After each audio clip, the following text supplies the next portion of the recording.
I don't know what we can talk about in this nation without talking about white superiority, honestly. Who defines the meaning of God also defines the relationship between economy and God. African Americans spent $1.3 trillion last year, making us the 16th wealthiest nation in the world. Why have we not turned those riches into wealth to develop our community?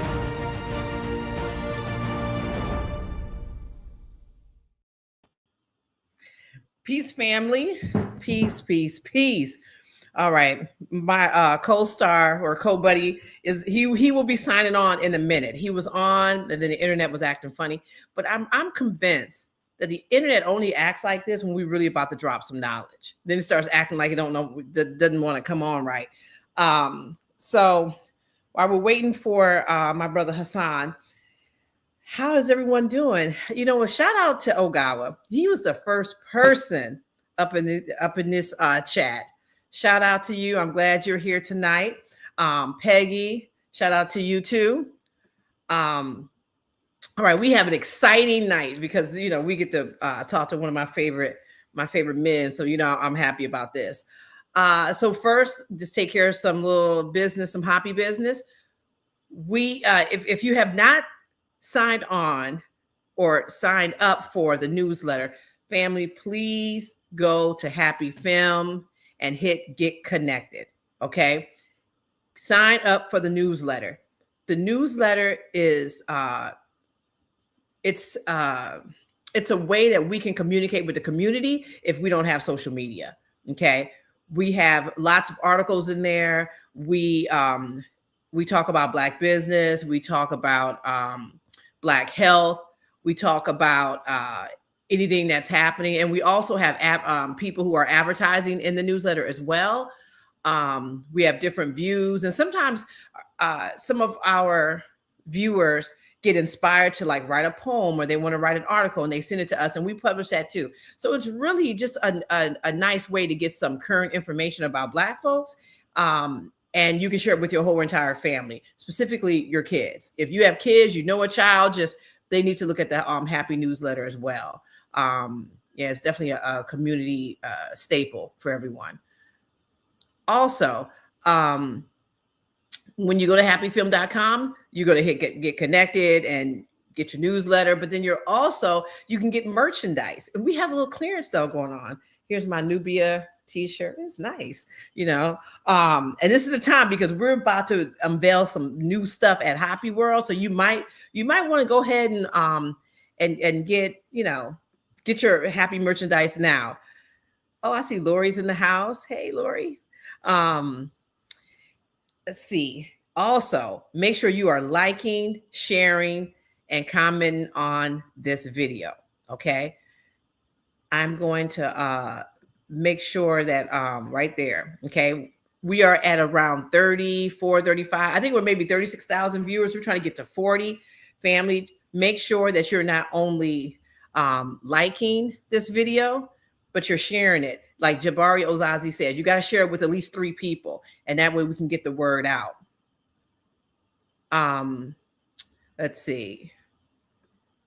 Also, if you want to show us some HAPI Cash, show us some HAPI love right there.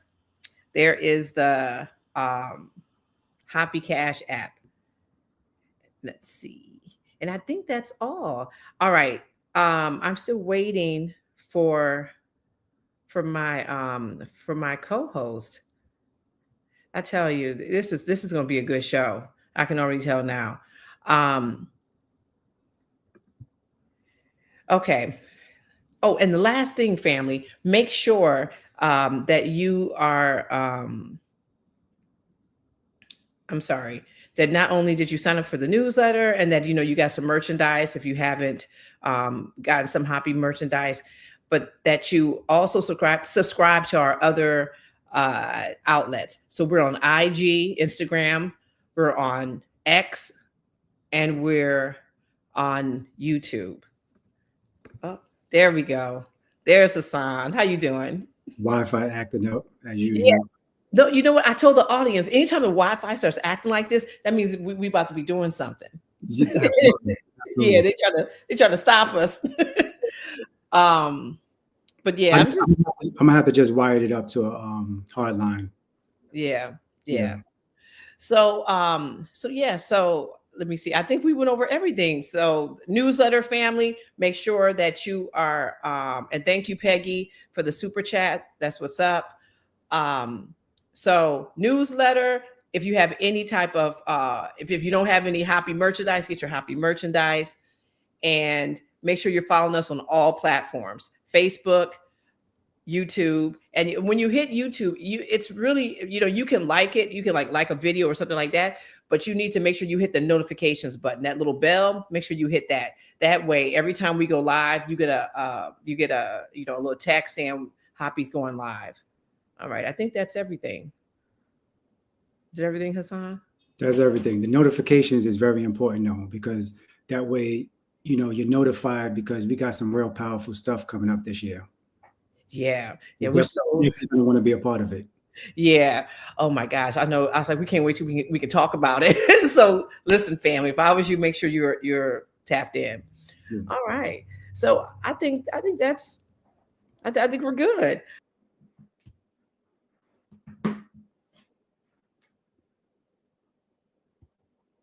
Oh, I think she went out. You back? What is going on? Okay, family, we're gonna bring out Dr. T'Shaka because something is going on here. This is we love Dr. T'Shaka. All right. There you go. Hey, Dr. T'Shaka. How you doing? I'm good. We haven't seen you in a while. Yeah, well, you got to work. Yes. He's been very active on his YouTube channel. Very active. Oh, let me tell you, the astrology one you just did with the sister was really good.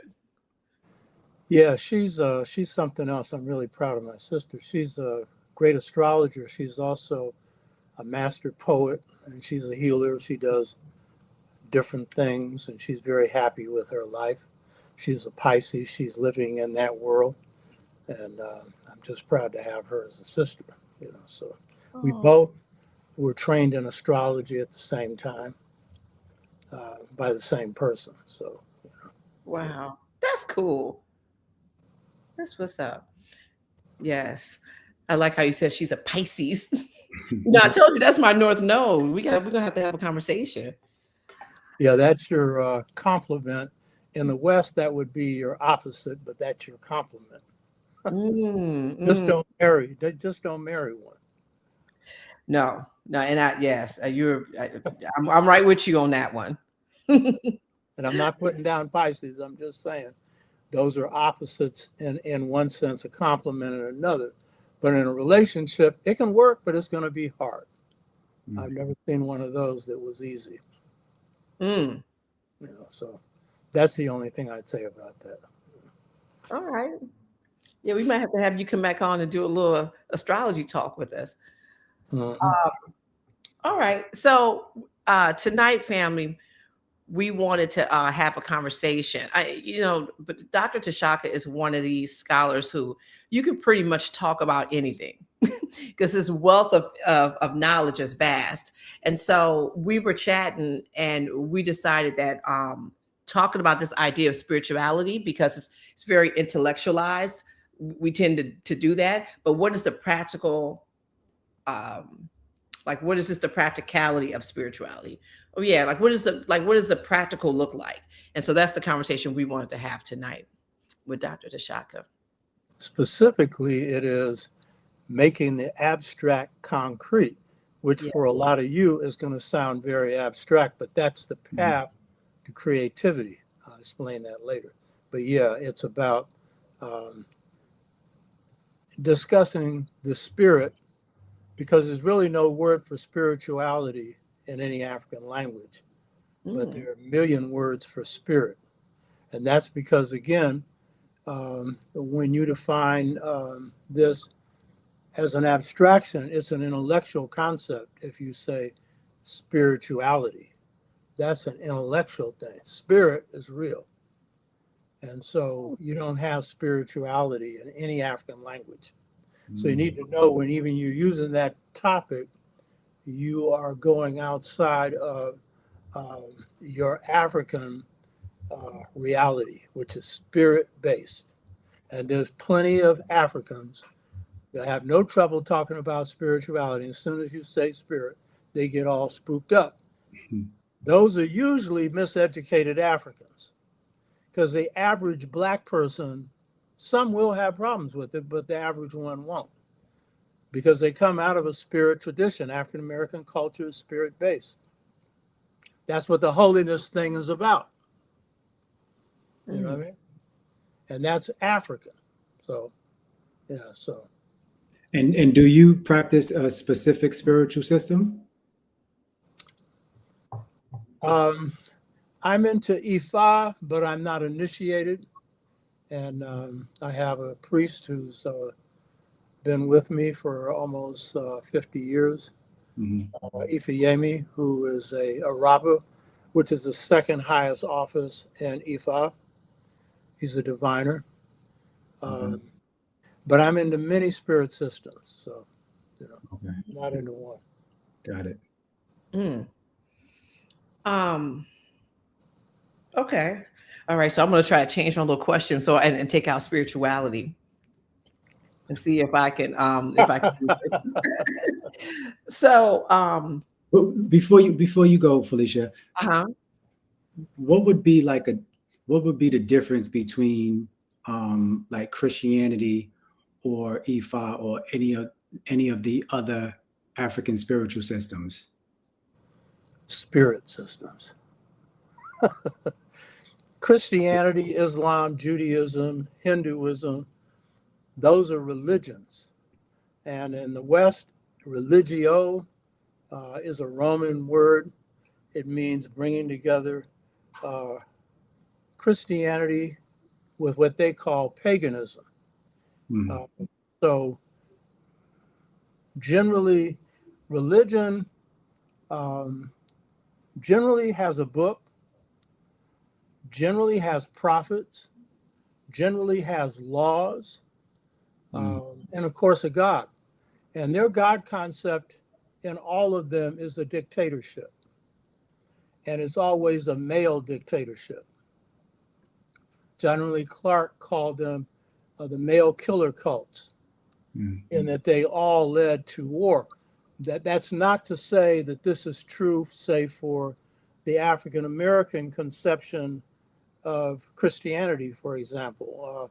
We don't have a state, and so we don't have an army. So, you know, what's called religion, which for Blacks, when we embraced it, was not religion. It was voodoo. That's how we came through it. So I don't want to go into that detour, but I'll just say that. So all religions are dictatorships. And you'll find yourself subscribing to it. God said to do this. God said to do that.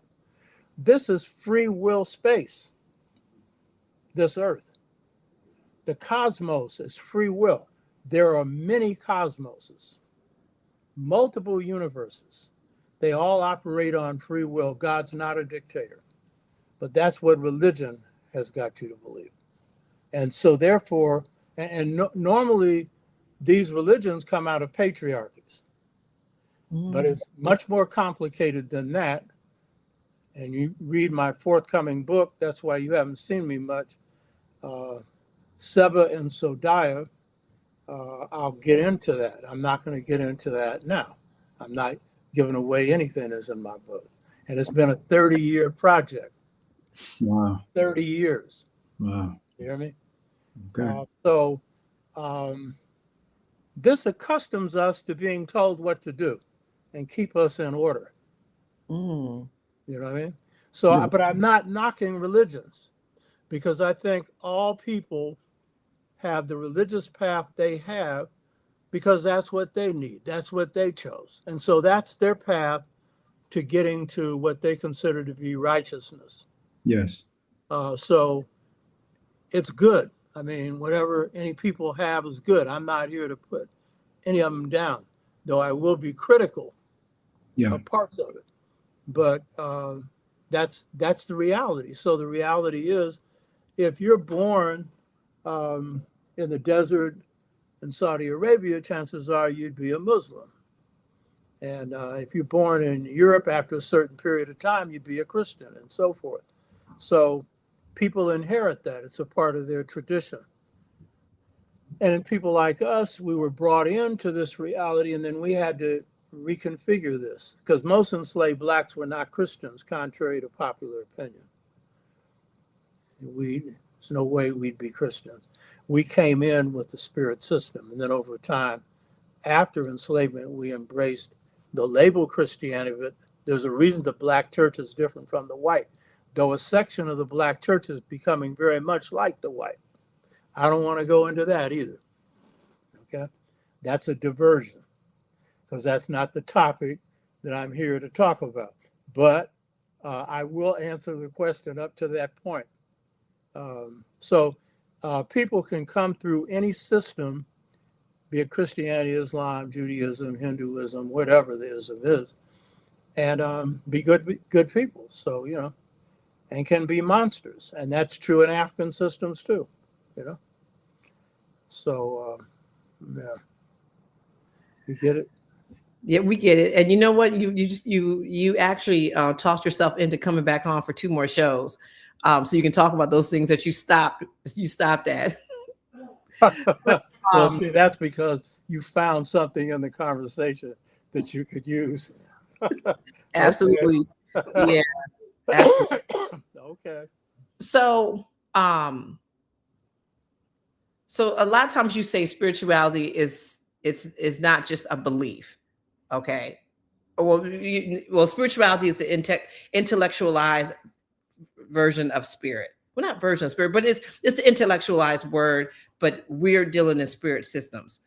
So, but it's not just about belief, it's about power. So what does it mean to turn spiritual consciousness into like practical action? Again, you're using the word spiritual. Okay. Well, okay. Right? So, that's okay. So here's the point. There's a lot of different ways to approach this, so I'm going to just give a general one. Okay. Generally, you know, when we're talking, for example, now the African-centered movement succeeded in winning the battle over Kemet being black, and so we have a strong spirit orientation, a spiritual orientation around Kemet, and historical orientation, many different orientations, but around Kemet, and that's good. But very often, those of us who are supposed to be knowledgeable of this have been trained in the Western world, and while we will pick up this notion of Kemet, we've been trained in a despiritualized system where spirit has been taken out of everything.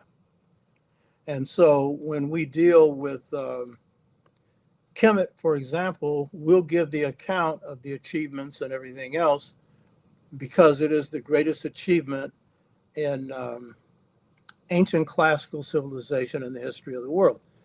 By classical, I mean a society with a king, a pharaoh, a priesthood, a class system, an economic, social system, which is often not really discussed because it is a twinlineal, in which I get into, that's my term, system centered on women. And so this is often not really grasped and discussed in any detail. But the point is, so we view ancient Africa too often through the eyes of Kemet, though there are those of us who are into other systems, including Shekinah Diop, Theophilo Benga, who were kind of like leaders in this field. They didn't just limit themselves to Kemet, but they saw the centrality of Kemet. So there's a tendency for us to intellectualize this knowledge. And there's a lot of different ways to explain that. I'll give one, Ma'at, which is the ordering principle in Kemetic society, but it is actually the ordering principle in all societies. They just didn't always use the word ma'at. So we will define ma'at as harmony, truth, justice, right order, balance. And then Maulana Karenga has added reciprocity and propriety. Those are not in the traditional definition of ma'at. Propriety comes from Chinese philosophy, and I think reciprocity has a lot to do with Christianity. But those two did not come out of any of the writings of Medu Neter. Binga was staying with me when I hired him at San Francisco State in 1998, and we were discussing this. I was sitting at this desk, and there's a desk directly behind me. You see the Pharaoh there up there. That's a desk there. And he was using his typewriter to work on the book that he's finishing now, The Pharaohs. I was working on this book that I'm working on now. And so I said, hey, Obenga, what about these two words? He said, well, no, they don't come out of Medu Neter, right? But the point is, we tend to intellectualize this. So we list these as terms. And then there's a bunch of other things that will be used to illustrate this coming out of Medu Neter, translated into our own language. But is that how the ancients viewed things? Is that how the ancients viewed things? To really know this, you're going to have to go back not just to African stuff that we've written about, or that various Egyptologists or chematologists, those are the ones who are Black, have written about, but you're going to have to go back into Inner Africa, because Kemet's a product of Inner Africa. Specifically, it's a product of the Anu people, who generally are not studied. The great ones, these little tiny people that founded Kemet. My book, The Integration Trap, Generation Gap Caused by a Choice Between Two Cultures, has a picture of them on the cover. They're the founders of Kemet, 10,000 BC, and they laid all the principles of Kemetic civilization in place before the founding of what's called dynastic Kemet, and they had a unified civilization. So if you really want to understand how Africans saw this invisible world, then you need to go into Inner Africa and look at the various systems. So you could look at the Yoruba system, the Asante system, the Babara system, the Anu, the Twa, who are the source of all of this. And so you'll see that just take the term Ma'at. While all that I've laid out is true in terms of the definitions of Ma'at, harmony, truth, balance, justice, right order, that's all true, but it's the intellectual component, and there's nothing wrong with that. I mean, so you need to know these terms. But is that how Africans saw that? And is that how Africans practice Ma'at? Now, there's some indications coming out of the Medu Neter text that would give you some clues to that. Speak truth, do truth. So it's telling you that this is a system that you have to live, right? They're telling you this isn't so much an intellectual system, because in African systems, to know something, you have to be what you know. Now that takes you out of Western education, doesn't it? If you take a course on ethics, do you have to be ethical? Huh? Oh, Hell no. no. In fact, if you're going to look at the founders of the European culture, and well, this is given a little tip on the book that I'm writing, you'll find there's no word for right or ought in any of their languages. Understand? So when they say good or right, they don't mean what you think they mean. And it's got a cover, and that's Christianity that's come in later to give you a little ethical thing, but even then, that's limited. So how did the African view the universe? How did the African view this thing called space, or what's invisible? How did they view that? That's the question. That's tied to the question of how do they view God? And again, we'll get these labels for God and we'll quote them, and then we'll usually go back to our Christian behavior and kind of act like a Christian would act, but we're using meta nature, we're talking this talk and all that stuff. And then we'll even throw in something like the fear of God. Oh, really?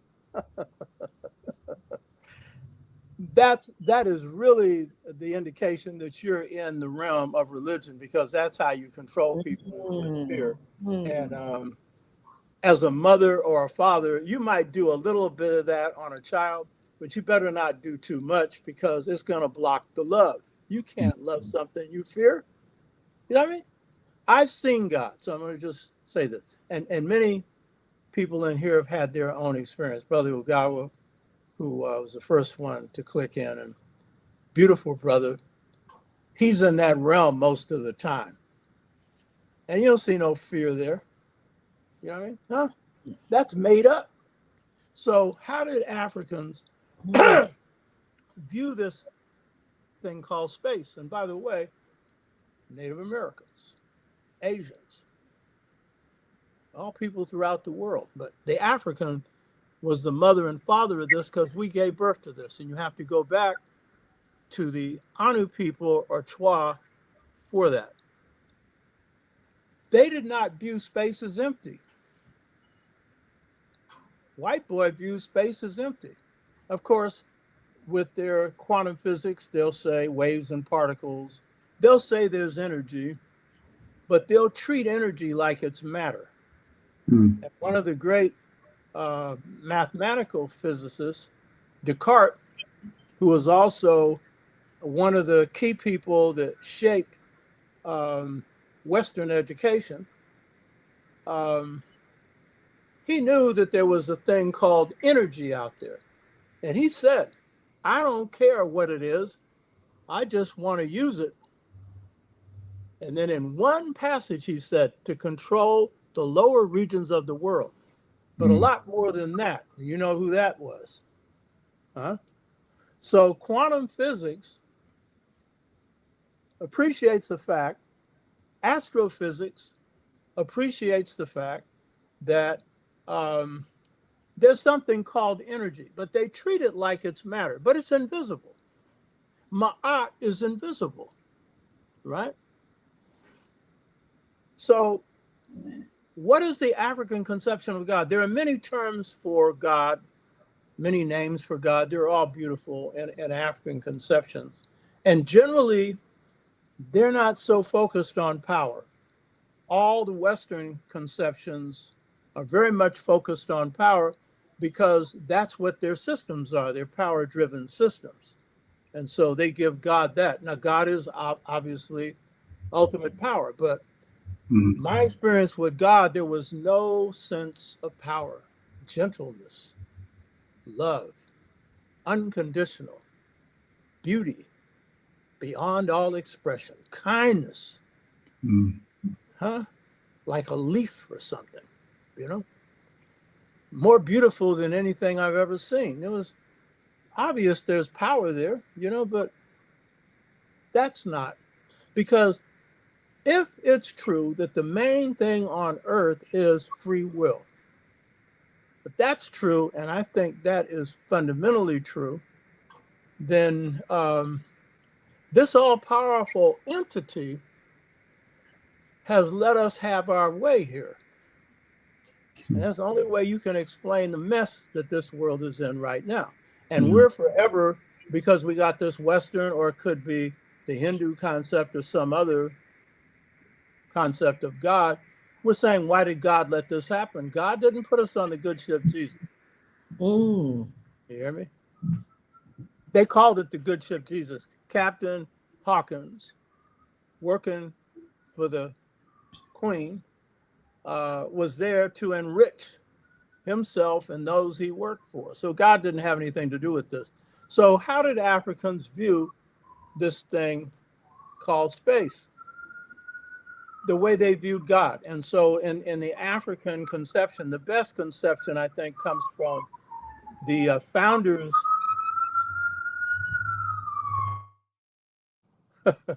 comes from the founders of humanity, the first human beings, the founders of civilization, the founders of Kemet. They said God is Ilani. It's a force that lights up the heavens. It is the light that gives life to everything. The Bambara say, building on this same concept, God is infinite force outside of space and outside of time. And they say God is Dambali unknown, meaning ultimately we can't possibly grasp all that God is, right? But God is an infinite force. And so Africans, people of color, all people throughout the ancient world had this view that space isn't empty. Space is full of force. Its ultimate force is infinite. It's outside of space and outside of time. In quantum physics, it would be called singularity, the period before, to use a Kemetic term, before happening happened, right? But God is also here. So God is everywhere, nowhere, and present in all of us. And so we are force within ourselves. So Ma'at was viewed in a different way. And if you check out the Bambara, you'll have a better understanding of how Ma'at was viewed. Ma'at was viewed as a force of truth. Now, it's many things, justice, harmony, all of this, but its ultimate meaning is truth. This force is a force of truth. And if you have any society worth 2 cents, it rests itself on that. All great civilizations rested itself on truth. Is this society based on truth? Oh, yeah, they can talk the talk, but the walk is in the opposite direction. And this is not just true for this society. And some of us have become just as bad as them. So don't let me just reduce this to a color equation, because it was never that in the beginning. And it isn't that now. So God is infinite force outside of space and outside of time. So everything in the cosmos, in this case, let's just limit it to Earth, is force. Now, I'm an astrologer and an amateur astronomer. I'm not an astronomer, but I know enough to know astrology, because that is the system of energy of planets. And so it's the vital force of planets and its effect on you. By the way, that system was created in Kemet, according to Herodotus. It's interesting, our historians will quote him on the black side and everything else and leave that one out because that's getting into Spookville. And a lot of them will go nuts if you talk about astrology. But that's your best system for self-knowledge. Not African knowledge, but knowledge of who you are as a divine being. That's the best system for that. And I can prove it. I'm not going to do it here. But let me do a person's chart. And you can tell more about them than their mama might know. At least as much as their mama knows. That's what convinced me, because I was a see, touch, and smell person. And as a result, I didn't believe it unless I could see it. Of course, I believed in the truth, but I wasn't at that level of philosophizing on anything African. I didn't know nothing African. But Africa was in me. You know what I mean? But all I had to do was have my chart read. And that was what you call a spot chart, which is done in 15 minutes. When I do a chart, it takes about 30 hours. That's why I don't do them anymore. I do it time. Our teacher told me as much as my mother knew and some things she didn't know. And so that convinced this hardhead. Yeah, this is real. Mm. So the point is this. So how did the African regard Ma'at? See, all African civilizations are founded on the truth, every last one of them. They just didn't call it Ma'at. The African in America carried that same belief. And what's the main thing a Black mother teaches her child? Tell the truth. If you're going to get your butt whipped, that's going to be the biggest butt whipping. Lying. I can't stand a liar myself. I don't lie. I'm not a saint.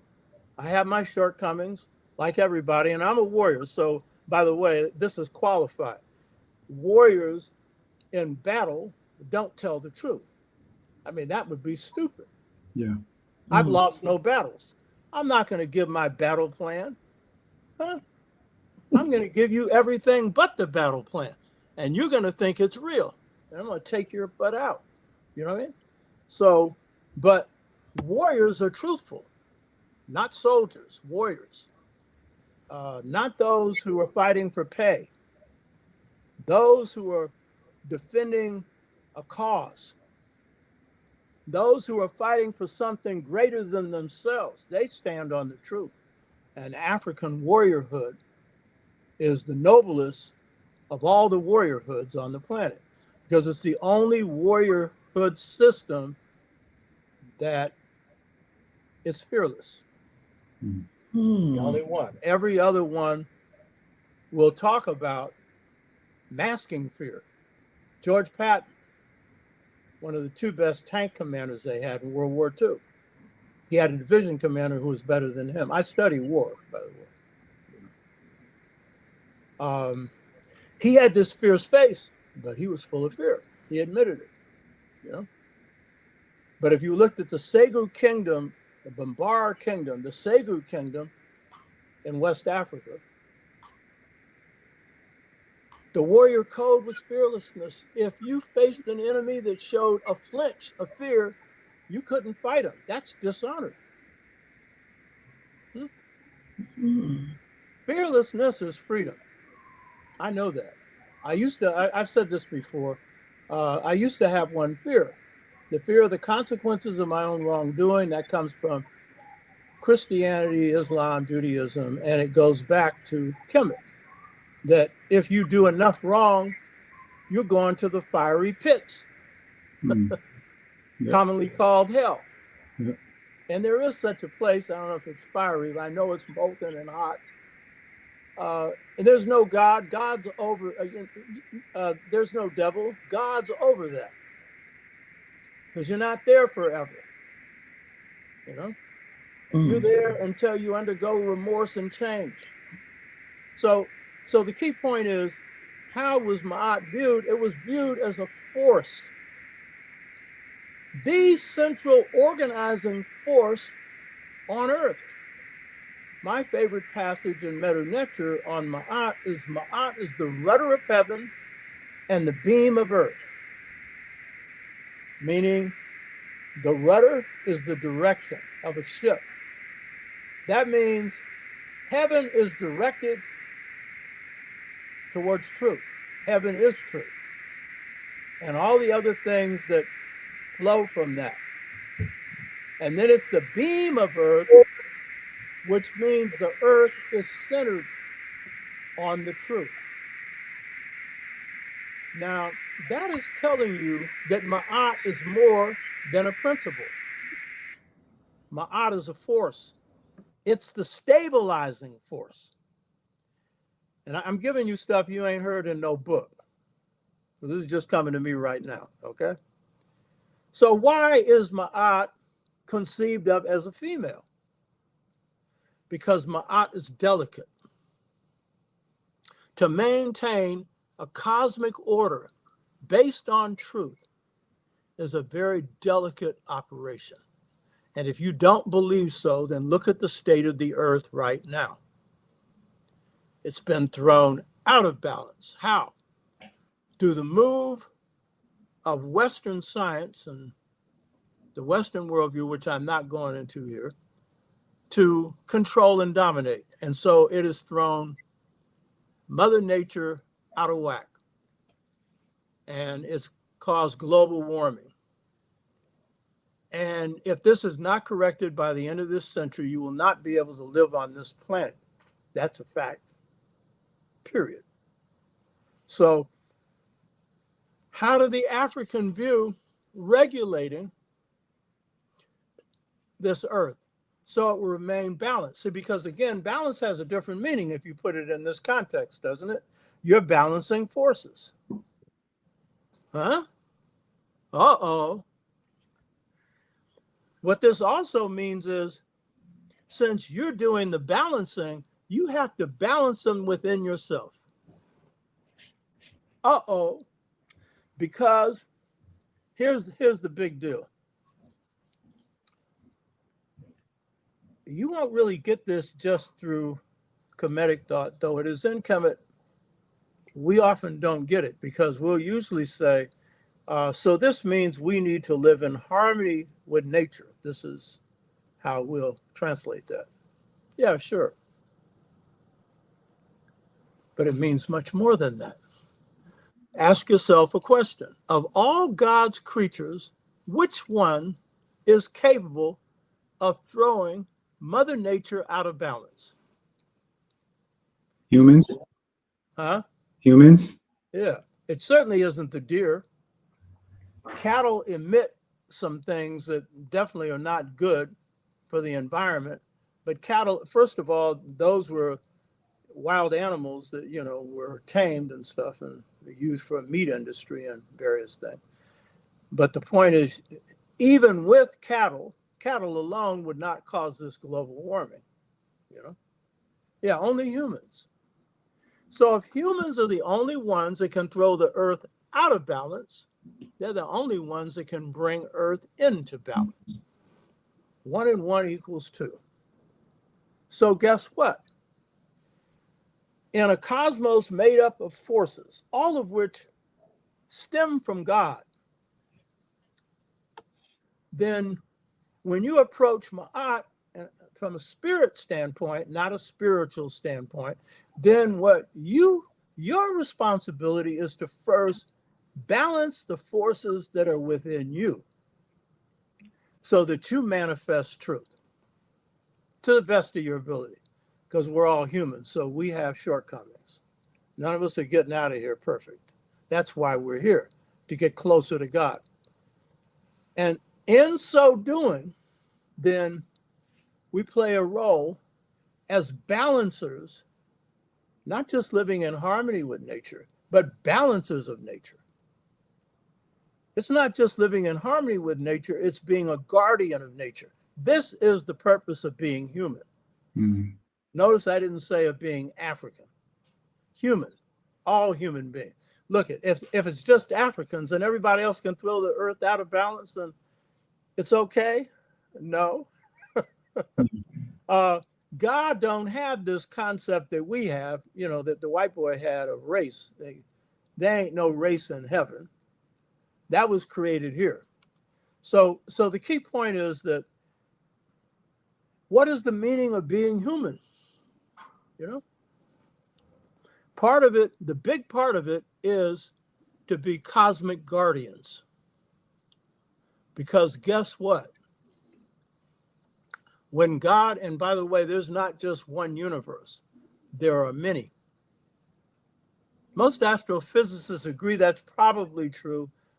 And you know, they got sightings of all these little spaceships and all the rest of this, but they can't quite get it. And since astrophysics has been despiritualized like everything else, therefore God's not in the picture. So how did this complex universe come into being? And then maybe multiple universes. How scientific is it to believe that it just came into being? Oh, there was a big bang and boom, it just happened. And I don't doubt that there was a big bang. The Dogon call it the big burst. But where did that come from? Huh? I was watching this guy, you know, this Tyson brother who's a major astrophysicist, a genius, supposedly. I don't know what he's invented. He don't prove that there's no God. Well, yeah, fine. Hey, can you really? Where'd you come from? Huh? Those dreams you have, where did they come from? And by the way, Einstein's theory of relativity, where did that came from? A dream. Now, where did that dream come from? Uh-oh. Huh? So you get my point? Yeah. Spirits are forces, and there are bad forces too. You know? Let's get that. So these forces that you speak of, they're unseen. So is that considered spirit? Yeah, it's part of what would be spirit. Okay. But it's more than spirit. Mm-hmm. But yeah, part of it is spirit. Yeah. And you also teach that creation moves in stages. So what is the sixfold stages of creativity? No, see, that's a different thing. That's going into identity transformation. Okay. So that's dealing with identity. That's one of the systems that me and a brother named Bulanlela Wabogo came up with. It's a healing system for getting your identity straight. Africans didn't have to have this because we hadn't been conquered and taken on the mentalities of other people and identities of other people. So that's what this one is. So that's a different story. So the point is, don't get off the point. The point is, everything around you is spirit or force or energy. A plant has it. A rock has it. A tree has it.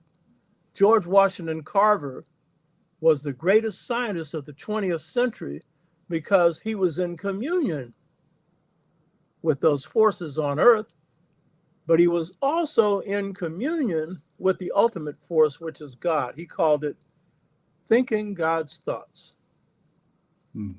I call it, because I've had that experience, but not as many times as him, piping into God's mind.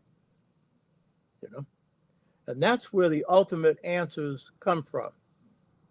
Because there's nothing out here when it comes to innovation, there's nothing out here that any innovator created. They discovered. They didn't create it. The law of relativity was already there. Through a dream, God, and through being a physicist, a quantum physicist, because if I had that dream, it wouldn't mean anything. I'm no scientist, you know. But it was through the dream that he was able to get this idea that time is relative in space, right? He didn't invent that. So the highest levels of creativity, they all come from God. But you have to master the fundamentals to get it.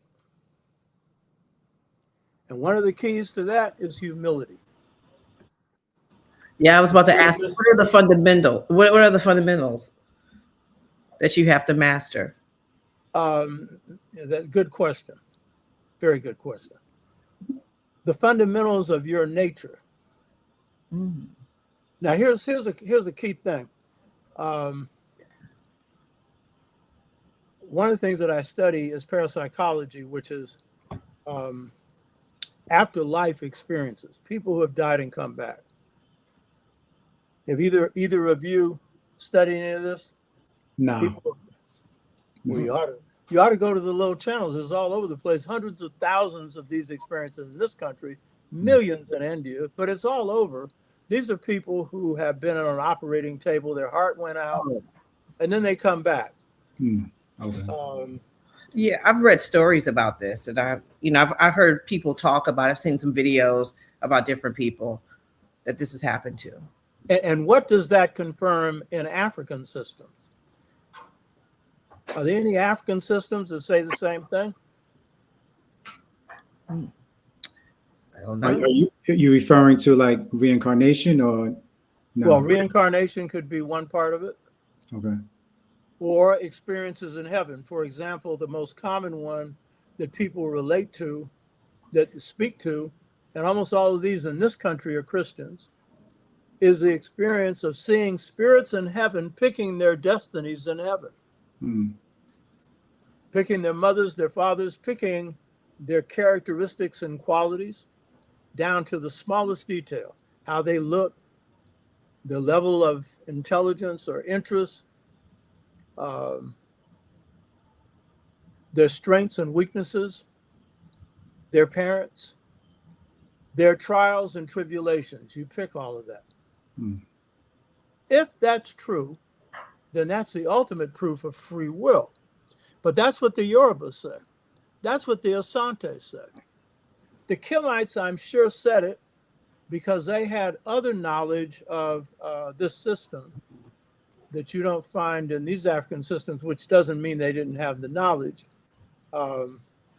They understood that everyone has a spirit double, and it's two upraised hands that's symbolic of the spirit double. And it's an identical twin that every person has. That's your Ka. That's what they called it, the Ka. Spiritualists call it an etheric double. That's your destiny. That's also your life force. That also contains a memory of everything you've done on earth. And when you pass to the next realm, that's judgment.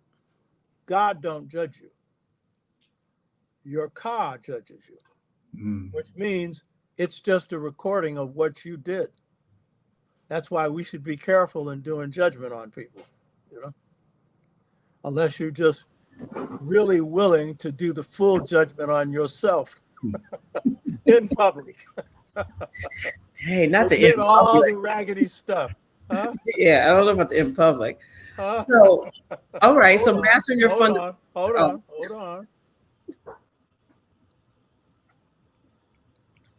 So if you to get to this state, you need to know your Ka. The Yoruba call it your Ori, O-R-I, your destiny. That means why you're here. How many of us know that? And that's the key to life. And I've said this before, there are two ways this is dealt with on earth. There are those of us who come and know it, and those of us who come and have to discover it. I'm in the second category. Yeah. You might think I was the evolved one. No. All the stuff I'm doing, what would prepare me for that? A warrior, a strategist. Hell, our people couldn't even exercise those powers until just a few years ago, you know, openly, you know.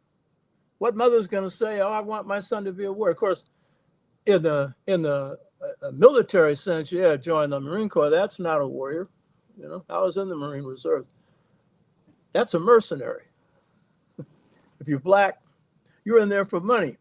Yeah. If you're a fool, you're in it because you believe in America. Uh-oh. Oh, and I was a fool. So, you know, of course, I didn't really believe in America. I watched John Wayne, so that was a different story. And I never thought about really fighting a war.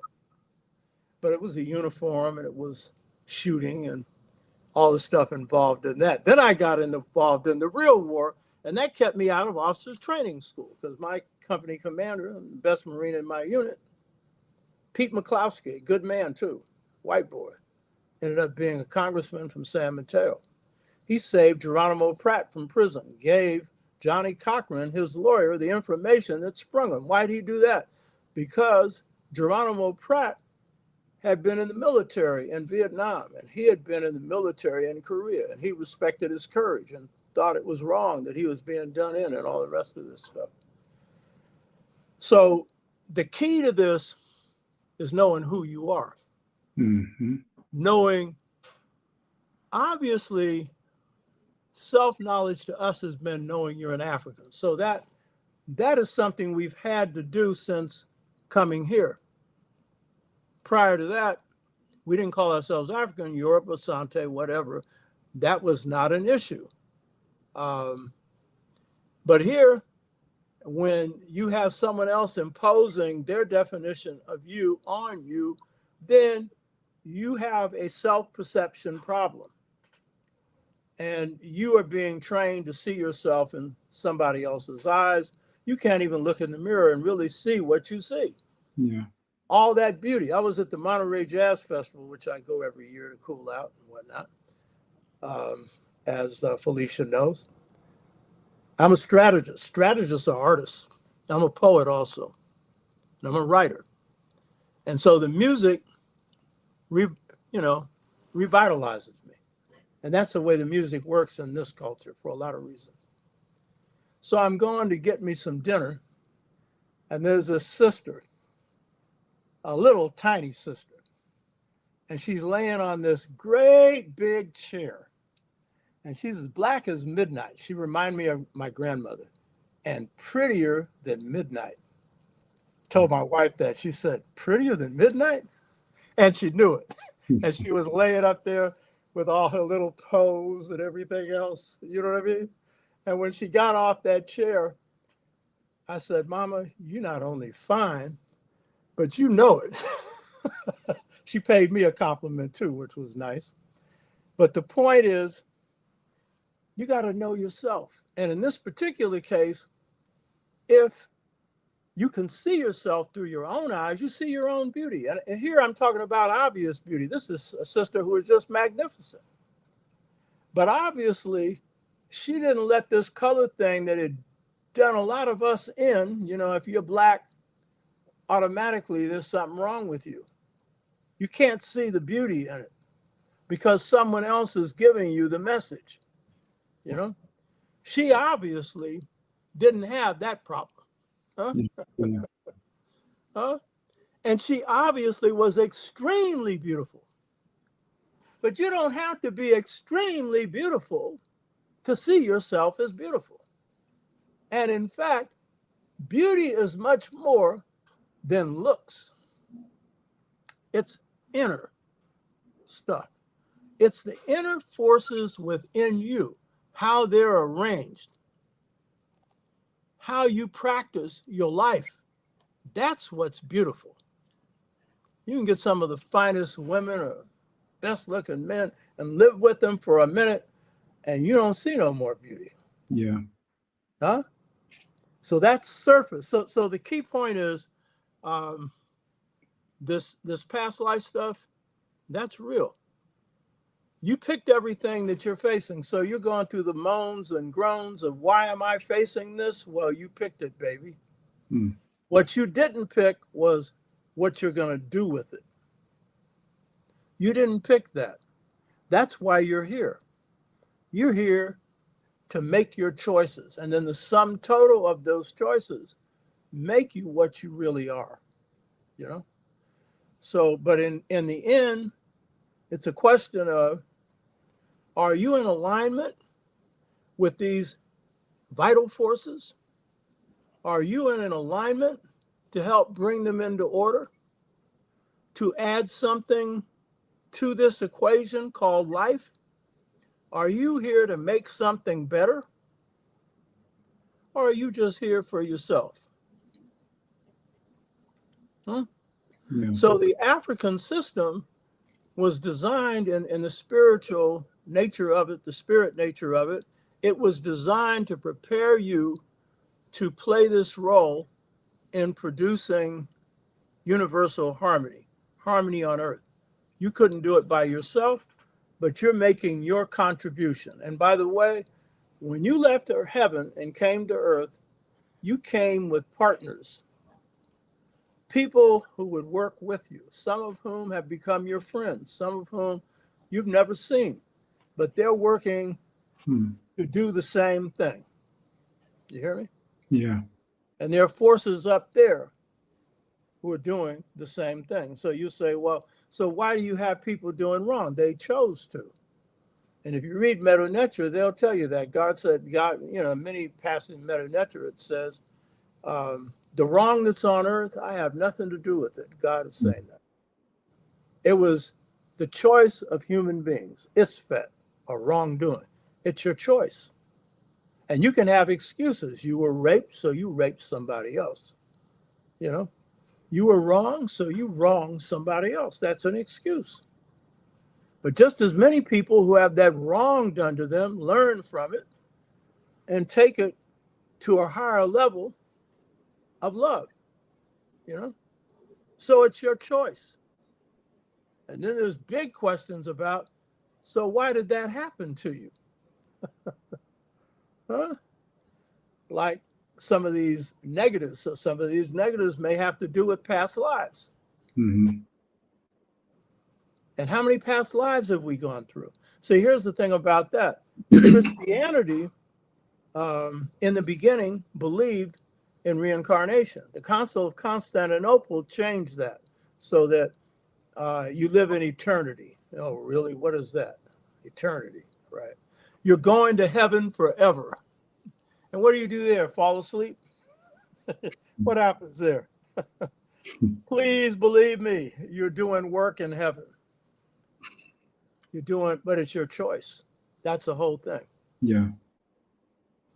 So would you say that the main thing is to know yourself? I would say it's an important thing, but there's a lot more than that. But it's an important thing, and it's what not the embodies hardest. that? Huh? What embodies that? What does knowing yourself actually really mean? Like, what would you need to do, as far as spirit is concerned? Well, there are different levels of knowing yourself. So, on the level of identity, then that's one level, and that is knowing your ethnic self, right? And all people have that to deal with. So that, and given how we face depression here, then that's been a trial for us, you know. Yeah. And so there are processes that you need to go through to get to know your African self, embrace it and love it, because there's a system up there to turn you against it. That's one of the hardest things you'll have with Black people in this country, is to get them to embrace being African. They ain't Black, yeah. African, no. Mm-hmm. Right? Yeah. That's true. I ain't no African. Yeah. I'm an African descendant, maybe. The closest we got people is African American. But are you an American? Huh? That's a whole nother question. As Malcolm said, if you are sitting at the dinner table and everybody's got a full plate and you got crumbs, does that make you a diner? I'm paraphrasing what he said. Huh? Yeah. Right. If you're sitting at the American political table and you got half the rights and they're being taken away, are you an American? Are you really? No. The old scholars used to say, we're in America, but not of it. Mm-hmm. If you appreciate that, there's strength in that, because you relate to more than just what's here. So that's one level. But the level that we're talking about here, the level of destiny, there are a lot of different ways you discover your destiny. Some people come already knowing it. I've said this before with my mother. She had 3 objectives in life: to be in love, to have children, and to run a school, teach a school. She did all 3. And my sister and I, when we did her chart, we said she fulfilled her purpose on earth. Yeah. Not too many people do that. And they called her teacher love. So she came in with that knowledge, But the way those of us who don't have that knowledge discover that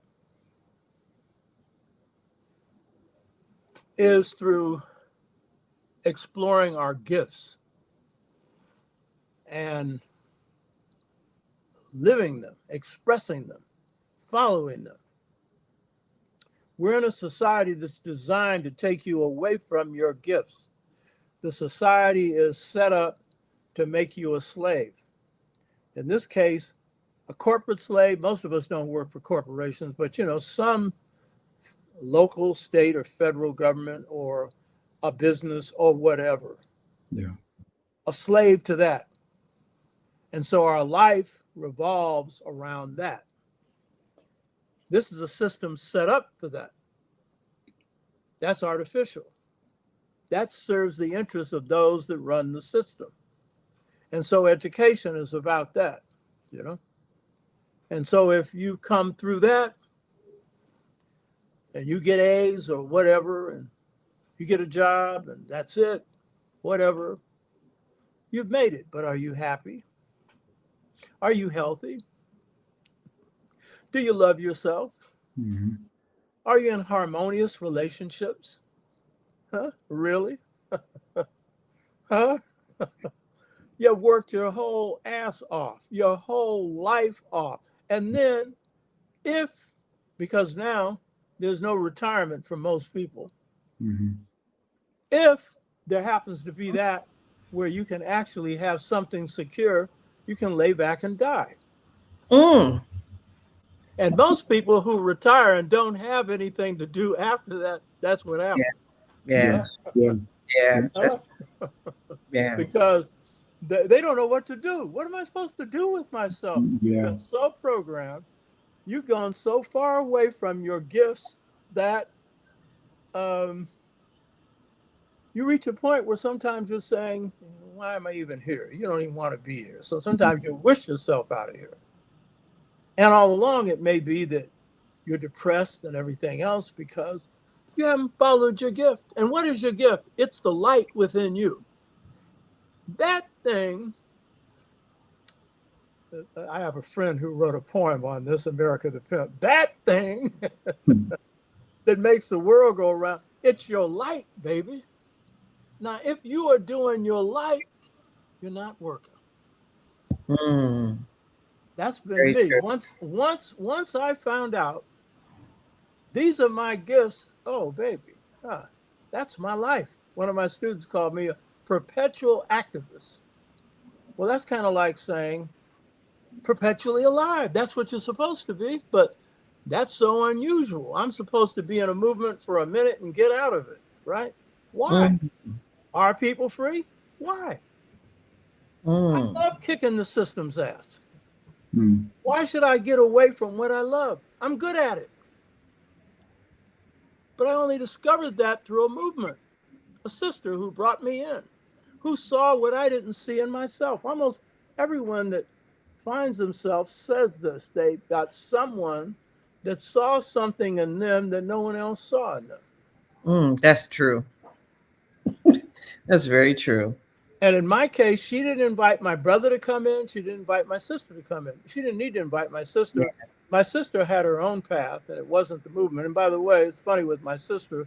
So we bust open all these jobs in the San Francisco Freedom Movement, which is the only successful Black power, Black freedom movement in the North in the 60s. And it's going to be in one of the books that I write. So my sister goes downtown to get a job, you know. And no sooner than that, she's rebelling against it because she can't stand corporate America.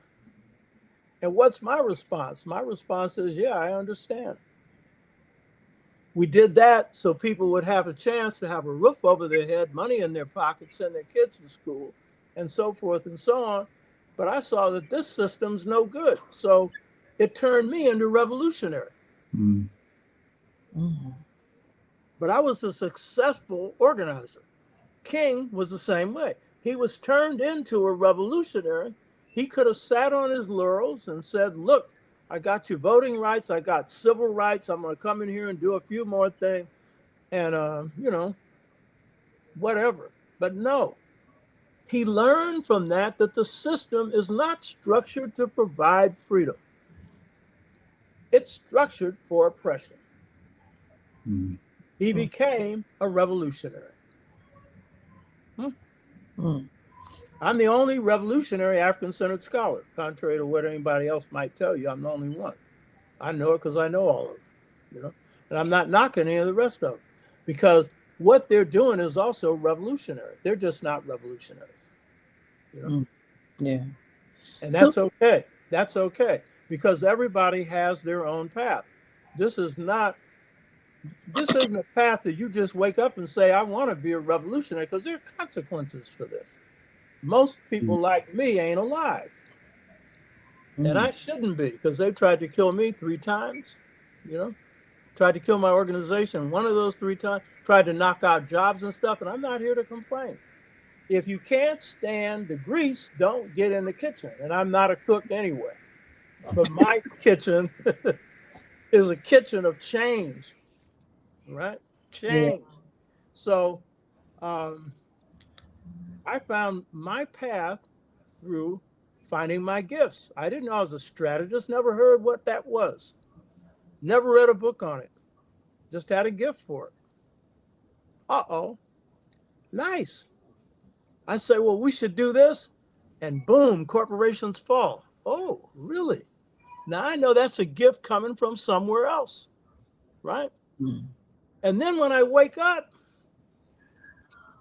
I discover I've been brainwashed. Oh, that's a very important awakening to have. You know what I mean? That leads me, because I was always a reader, to read the right books. It turns me into a scholar. Did I have any goal to be a scholar? No. But if I was somebody who was introspective, I have no air. So in astrology, air is what's dispassionate, can stand back and look at things. So that's Aquarius, that's Libra, and that's Gemini. I don't have any of those. So that means I don't have a natural dispassionate disposition where I'm standing back and always looking at myself. I have to get into something before I understand it. You know? Mm-hmm. But the key point is, once I started plunging into my history, because I'm a natural reader anyway, that's astrological. My sun trines Jupiter. Malcolm's sun trines Jupiter. Now you can read without this aspect. Aspects are angular relationships between planets. Different energies that different planets have. The sun is your vital energy of creativity. It's the masculine side. It's the father principle. I got 4 planets in Leo. I'm a real lion. I can really roar. My mother was a lioness, and she said she liked the lion more than the lioness because the lion had a mane. And she said, why in the hell did God make us without a mane? She says, I'm a lion. I'm not a lioness. And she was as pretty as they get, and she was as feminine as you get, but strong. You know what I mean? So this path of ignorance led me to discover myself. And so then it put me in a position. I had no desire to be a professor. That opportunity came, but it was through the discovery of a gift. It wasn't just reading, but was reading right. Right stuff. So Dr. T'Shaka, so when you were talking about, like, you know, because this is parts of you learning about yourself, and you said this first, not lower level, but the first level is just, you know, identifying, you know, knowing your identity, you know, knowing yourself through your identity. So what's the other levels of knowing yourself? Well, that's more than we can discuss here. Because here's the point. Here's the point. You listen. We have all these questions. You keep trying to push us away. No, I'm not pushing you away. What I'm saying give us a preview. You gotta give us a little preview of it. Yeah, that's what I'm giving you, a preview. Okay, all right. It varies for each person. So see, the first thing is, so mine's the path of a warrior scholar and then a spirit man. But someone else, it might be the path of an artist. It might be the path of a doctor. It might be the path of a mathematician. It might be the path of a boxer or athlete or whatever, right? But there are similar things that has to happen with each of these to achieve mastery. But the best thing for people to get first is to know yourself. Now, what you're asking is, how do people ascend to higher levels? First of all, you've got to want to. Because you see, some people are satisfied with a certain level. I've had musicians tell me they did not want to be the best musician on the saxophone or the trumpet. And they had a lot of reasons for it. One is the top is lonely. Another is you go to the top and you come down. The other is to get to the top takes a whole lot of work. Do you really want to do it? Now, some people who are masters can achieve mastery in their area, like Charlie Parker. He achieved mastery of the saxophone relatively quickly. His problem was overcoming his own weaknesses, which was drug addiction and alcohol, which he couldn't do. It took him out. But he could ascend to the highest level, which is innovation. That's the highest level in any field, innovation. Creating new schools in whatever area you're in. That's years of work.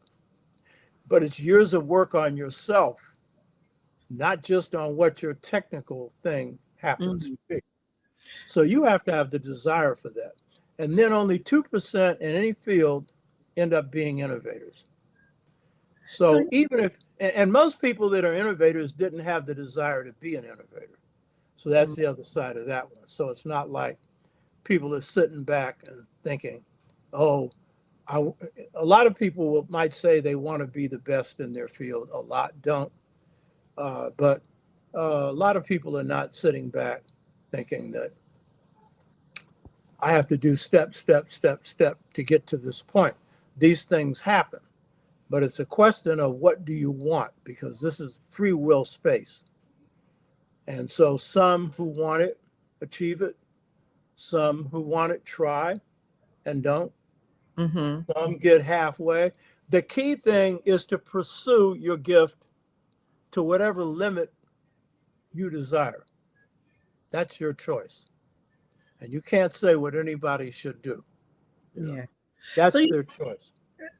So you started off the conversation by saying taking the abstract to the practical. So in your life, how can you give us an example how you were able to take the abstract and make it practical? Now you're asking a real good question.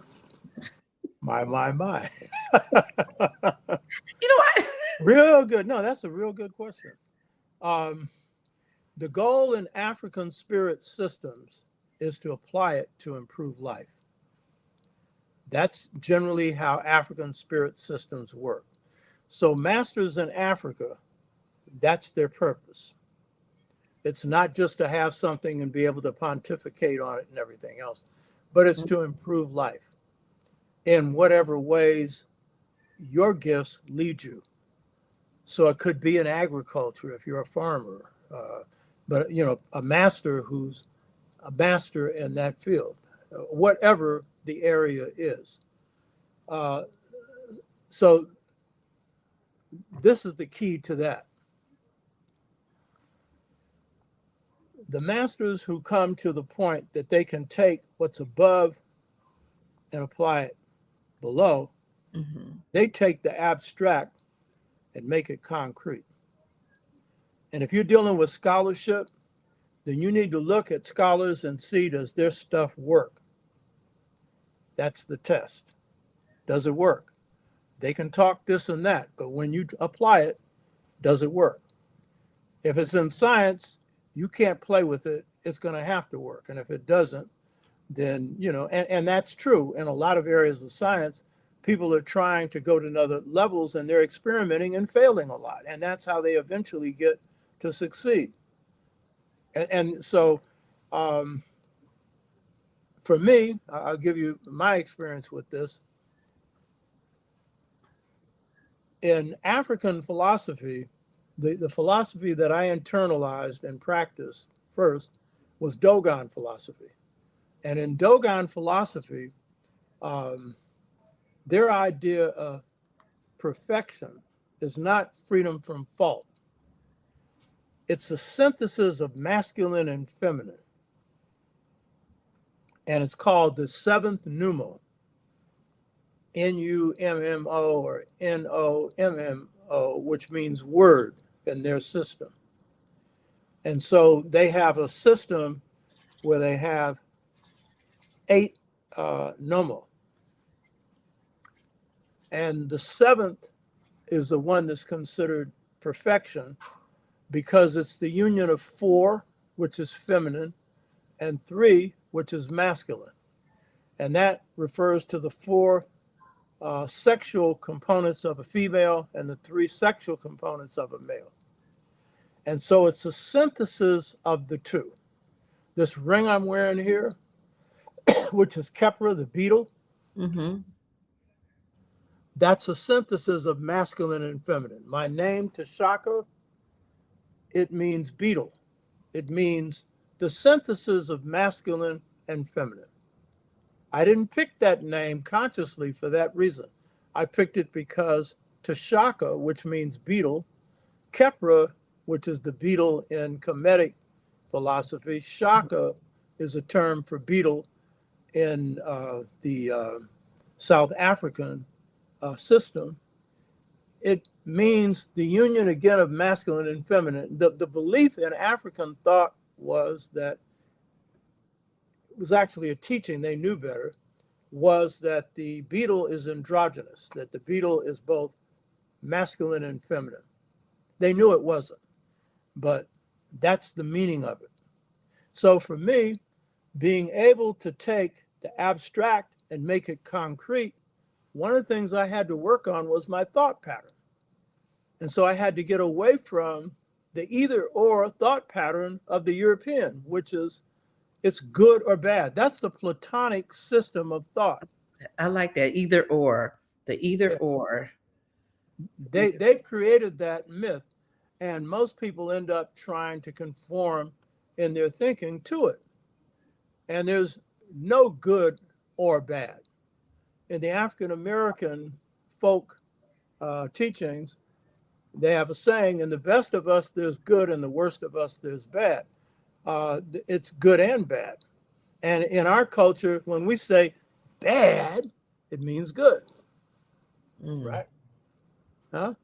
Yeah. Because everything in life is twin on this level. There's another level where it's something else. But the point is, I had to realign my thought pattern so that it was in line with the cosmos, because order and disorder complement. And in Dogon philosophy, they're constantly teaching you that. And that's one of the key things they teach, that in life, it's the ordering and disordering forces that are most important. Disorder creates the worst kinds of problems. Order creates balance, right? And so it's a synthesis of these forces that you have to work on. African American culture is grounded in this. And so while I'm studying Dogon philosophy, I'm studying African American culture. I spend as much time on African American culture as I do on African culture. Why? It's ours. I'm a blues man, baby. I'm a Muddy Waters man. I'm cool. Hear me? Yes. People say, why are you dressed like this? That's me. And I get real cool in a fight. And I'm not talking about, I'm a martial artist, but I'm not talking about that. I'm talking about political fights. I'm real cool. And I like to take you out pretty, because strategy is a special art. It's like poetry. There are only 3 arts higher: God, the truth, and love. And all that's God. And after that, it's strategy, baby. You want to know why it's strategy? Look at China right now. People are living pretty good there. They took 1 billion people out of poverty in 30 years. They're going to give you all the mumbo jumbo about them. It ain't no heaven on earth. I'm no Chinese. I study China. China's one of I study the world, not just Africa. But strategy. They've taken a country and modernized it in the quickest modernization in the history of the world, 30 years. Because they had no wars other than kicking America's behind in North Korea. That was America's first defeat. But other than that, they've incrementally built up their defense industry while building up their economy. And they're beating America at every level, and particularly the level of productivity in America is willingly followed because they delivered their manufacturing system to China, as did Europe following America's dumb lead. That doesn't mean that China wouldn't have done this anyway. They would have. They got the numbers. They got the history, you know. And so over time, this was going to happen anyway. But it's happened a lot faster due to American stupidity, you know.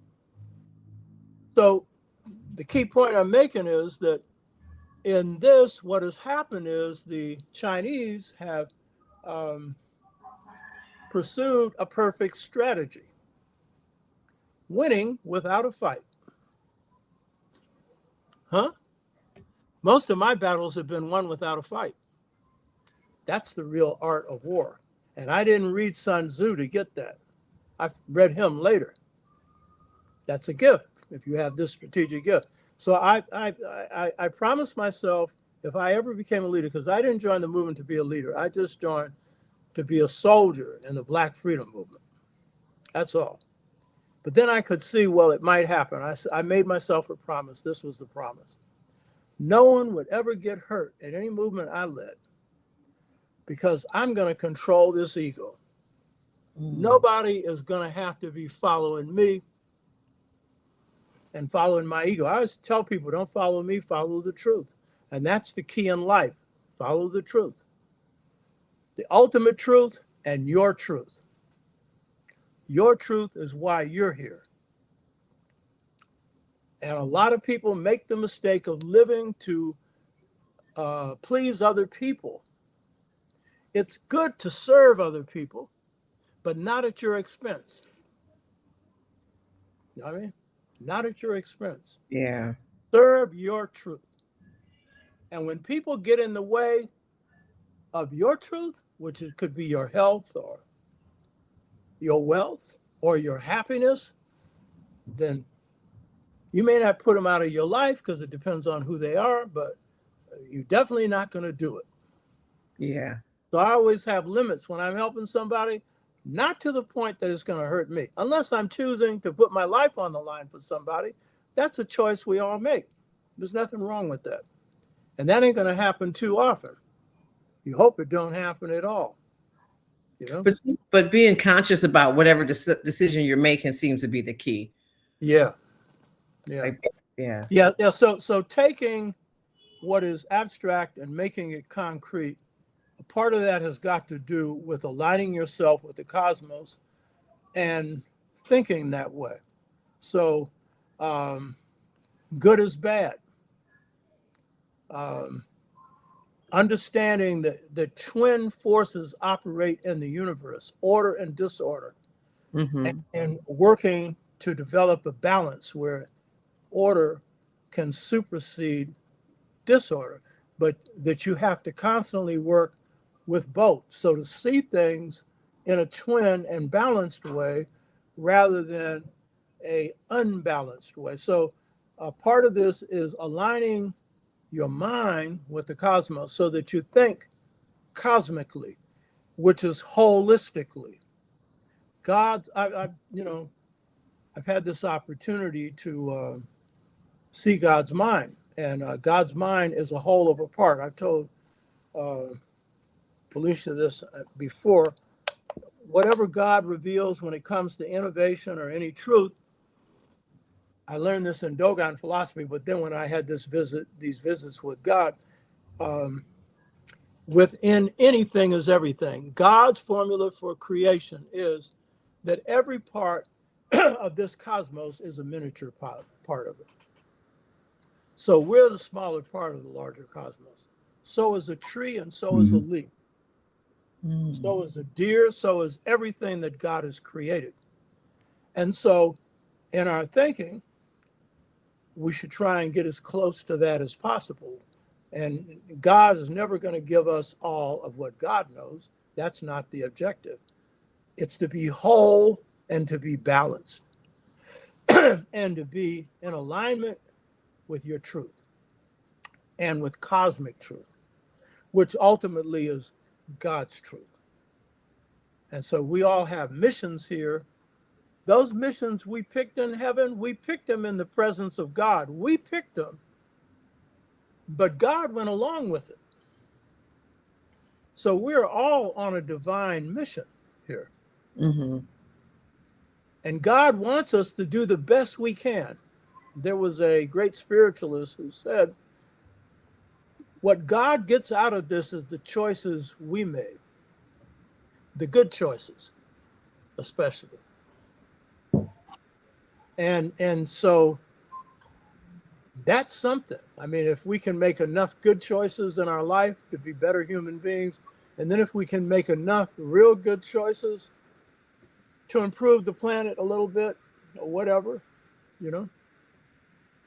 that puts a smile on God's light. Notice I didn't say face. God's light.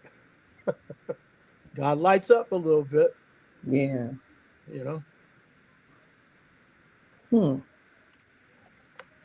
So as we wind down, what I want to ask is if we totally understood our spirit power, like you say, the Dogon and the Anu, am I correct? Did what kind of communities could we build in the future? Well, we've done a pretty good job before. I mean, if you look at what happens when post-Reconstruction comes down, which we're in the second post-Reconstruction now, where they're taking many of your gains and throwing them in the toilet. And blacks made a decision to rebuild their communities, but to really build communities. So they didn't have any before, though free men and women of color did. And so what they did is use the family as a fundamental unit. And it's that family that stayed intact for over 100 years, two-parent household, 75%.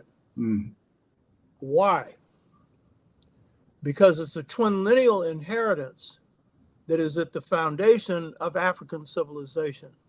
African civilizations were founded by the Twa or Kun people specifically, who according to mitochondrial DNA are the world's first people. And God told me this, that those societies were based on all the males and females being equally empowered to govern every phase of society. And that is the foundation of African civilization, by the way. And it was that twin lineal inheritance of no male without female, no masculine without feminine, that enabled us to go through sharecropping, lynching, segregation, all the hell that they laid on us, and build up families, build up communities, through secret societies, build up insurance companies, various kinds of businesses. Secret societies were the basis for that, because those were the African institutions of learning carried from Africa to America, and they kept us going in slavery. We know they did because with the end of slavery, secret societies that really launched the rebuilding process of a nation within a nation. And so as a result of that, we were able to come out with strong people under the hammer. I mean, this is the worst hammer that Africans had anywhere in the world, because we didn't have any land. It's all based on our people. So our culture is based on peoplehood. And without land, no potential, also because we're in a society in which we're outnumbered. So no potential at that point for us having a nation state, which they had in the Caribbean and in Africa, and other parts of the world. So you want to talk about rough circumstances? Ain't no more rough circumstances than that, But out of that, because of the inheritance that we carried here, we were able to sustain this. Now, this has been weakened, and this has been since the post-68 period. See, making the abstract concrete, God's given me two things to help Black people. The vision of just societies, which is the twin lineal thing, that is the overall thing. That's the most important thing, because that's the basis for not only rebuilding families and communities, but nations and the world, wherever Africans are, through our system, which is a male-female complementary system, not males ruling females, not females ruling males, equally ruling each other. Alicia and I had a discussion on that, I think it was last night. Some of us have bowed to this masculine imperative that man should be in charge for a variety of reasons. It might have worked in some circumstances. Yeah. But it doesn't fully work if both parties don't have their equal say-so in running things. And it won't work right unless the best ideas float to the surface in any relationship. And so, that twin lineal thing, so I was telling Felicia that I think one way that this people can understand the twin lineal thing is in a relationship, the way this works, there's a lot of ways it works. I'm just giving one, and I'm giving it from practical examples of people who have used this in their life. One way it works is you do what you're good at, and I'll do what I'm good at. That's one way. Yeah. That's a good way. That has to work in anything. Yeah, that's a good way. Yeah. Because you got to acknowledge, you get in a relationship, you got shortcomings. I got mine.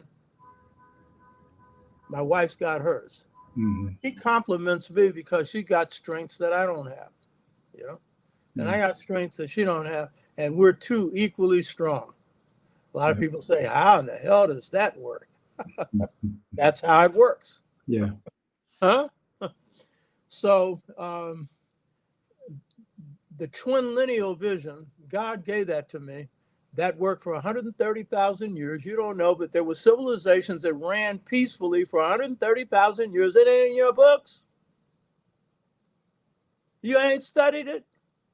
It was stuck off in anthropology. The historians don't even, they pass by it, and that's it.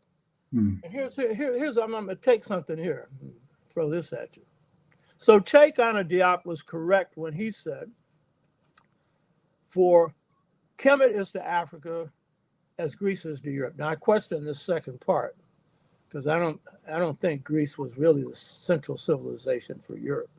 The Romans were, but I'm not going to get into that. His main point was that Kemet is the central civilization in Africa.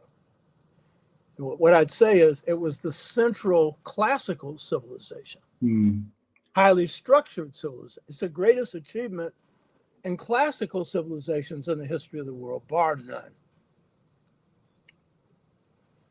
But what is missed in this, and this is the twin lineal thing, is that while Kemet represents the apex of achievement in highly structured civilizations, the foundation of civilization, the civilizations that were most creative, most just, free of slavery, the only one for 130,000 years had no slaves, that gave birth to the idea of one God without a dictator God, the God of the light that we just talked about, right? That had a people who didn't just aspire to the truth, but as they said, they were the pure people, free of falsehood. Now in Kemet, throughout Africa, we had a value later for truth, but everybody wasn't practicing it anymore. That's why you had to have Ma'at. Now the word Ma'at comes from a root word called Masori, Maasori, which means upright, truth, righteous. That was the Twa word. That was the Kun word. But that defined all of them, not just a few of them. They were pure people. Their spirits were pure. That's why they had no slaves, because they weren't interested in power. You get this? So while Kemet is the greatest achievement in classical civilization, it's the Kun who are the greatest achievement in civilization. And to quote John Henry Clark, to be civilized is to be civil. Yeah. Huh? Now, what Europeans will say, civilization is a good idea, meaning they're joking when it comes to European stuff, because they're saying they didn't have no civilization. They know that, you know what I mean? Unless you're going to talk about how many rockets you've got, how many knives you've got, spears you've got, You know what I mean? How much force you've got, is that what you call civilization? And by the way, if you're going to be civil and civilized, you need to have the force to protect you. I'm a warrior, so I'm not up here talking about turn the other cheek. Yeah. Love your enemies. I respect Dr. King for that, but no, I'm not talking that. So, so the curative, the twin lineal thing is a curative for families, a curative for communities, it's a curative for nations. And in this period in which we're going through hard times again, this is going to be the greatest opportunity for us to become a conscious nation within a nation, understanding that nation means people with a common culture. And it is the precondition for having that organization that you'll call a nation state. So that these hard times are going to be times where we're going to have to fashion those things that produce that. So going to the second point of how you rebuild communities now, God gave me two truths that are like real good weapons in terms of helping our people get our act together globally, not just here. Twin linealism, reshaping societies. And then when I pointed this out before, when I had a student in class in the 80s, a young sister in my Black politics class who said, if our culture is so strong, why has it got so many holes in it? And I didn't have the answer. I gave the wrong answer. And then had to come back and apologize. I didn't mind apologizing. What I minded was that I didn't know, that she was asking a very basic question and I didn't have the answer. And so I've said this before, I'm going to revisit it because this is the curative for what we're in right now, this formula here. But this also applies to in the past too.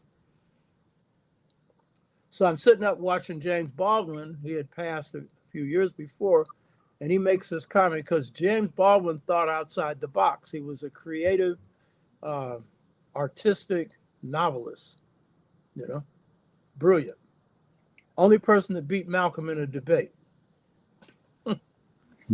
He said, since the late 60s, powerful forces have hit our community that they weren't prepared for.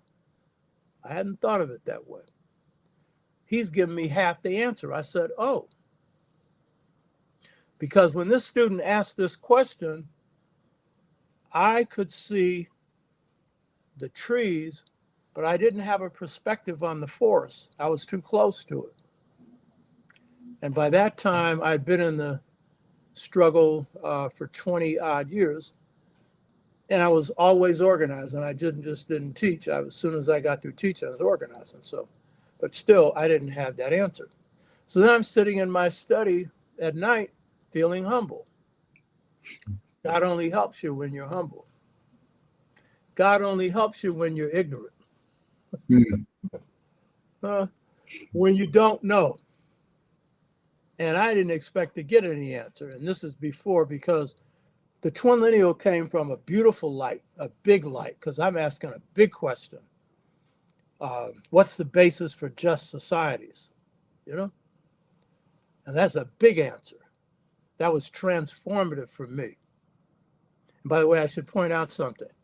That vision came after a lot of polishing of my mirror. That's your spirit going through a lot of introspective work. In this case, on the masculine and feminine, working on that. I've said this before, 5 years of retreats, 3 months a year, looking at myself. It's polishing my inner mirror. And then comes this big light. But that's because I was asking the question, what's the basis for just societies? And I'd spent, now it was 1990, 30 years in this process. So I'm not asking some intellectual question. And so that was transformative for me. So, but this is 10 years before, 1980s. I don't remember the year. It was in the 80s. And so I'm sitting in my study asking God, what happened? because families are beginning to fragment. But this is the 80s, it's just starting. You don't really see the full effects of what we see now. The Black family hadn't fallen from 75% to 33 or 34%. You didn't have the criminal industrial system in full operation yet, you know? It was the beginning of the invasion of drugs in the Black community, but you didn't see the full effect, but you were seeing it, you know? And so I see a light, but this time, and God's a white light. The light said without speaking, a choice between two cultures. That's the key to solving this one. To understand that the reason that we're in trouble now is a war between two cultures. The one that's European, that through its corporatization and corporate values, its deindustrialization, taking jobs out of the Black community, sticking drugs in, waging war on your leaders, killing most of them off, you know, creating a situation where some of our people, for the first time in their history, are stepping outside their culture. We didn't do that in slavery. We recreated culture in slavery. We came up with what I call a new African culture, which we don't spend enough time studying. It is the popular culture of the United States and the world. And I'm not talking about the music. The music's the art form. I'm talking about the culture, the way of life and design for living that operates on a whole bunch of principles, the most complex culture in the world. It's the secret of our power. And if you want to talk about the basis for really building an economy, it's at the core of that, your culture. Controlling it as much as possible, every part of it, you know? So we now have people who are stepping out of their culture, in part because they don't even know they have one. How can you choose between two cultures if you don't even know you got one? And there's a whole lot of Black people that think we don't have a culture. And now you have on the internet the invention of a culture. You know, the ADOS people, the people who just sprung up here, didn't come from nowhere but here. The plantation, picking cotton. There must not have been any slave ships that took us over here and didn't come from the Caribbean or South America. We all came from Africa, but they didn't come from none of those places because they've been sold a bill of goods by some propagandists who are working for the right wing in this country. They're not opposed to anybody coming in here but some Black people and some brown people and some yellow people. They ain't saying nothing about no white people not coming in here. You know what I mean? So you actually have an identity that has been created for a group of people who didn't know any better. You know what I mean? So a choice between two cultures means that it's a choice between your culture, which is African and New African, and this European one. And if you don't know you have one, you often don't know when you're stepping outside of it. Some of us don't know that, you know. And of course, there are signs of this. My great aunt, who was my mother's favorite sister, she would teach her children. She looked like my grandmother, very beautiful, Marjorie Ford, beautiful lady. She would tell her children, "We're not like them." You remember who just said that? But my wife, who's very profound, made this comment. She said, "We've got children now who are not like us." We're raising some children that are not like us. That's not true of all the children, but more than we have ever seen before, who have become committed to money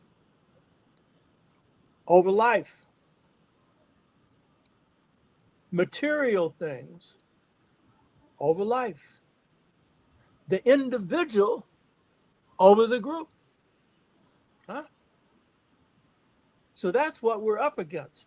And it's more than that. So it's going to take the greatest re-examination of ourselves, and particularly our weaknesses. And for the first time, we're going to have to do an evaluation of our culture. We've never evaluated it. We've just taken it for granted. We need to evaluate it.